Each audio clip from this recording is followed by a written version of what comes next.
Your breath smells so bad that when you talk, the odor is overwhelming. Your partner can't stand it anymore. Whenever you speak, people turn their heads away or take a step back. It's embarrassing, but don't worry. Try this powerful homemade remedy to get rid of bad breath fast. In a glass of warm water, add 5 whole cloves, then pour in a splash of apple cider vinegar.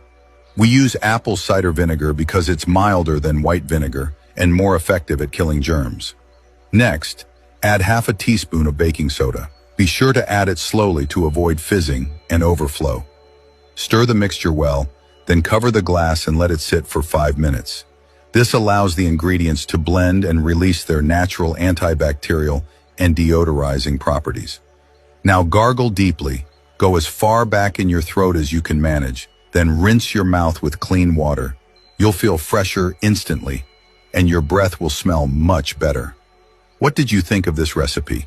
Rate it from 1 to 10 in the comments and share it with someone who needs it.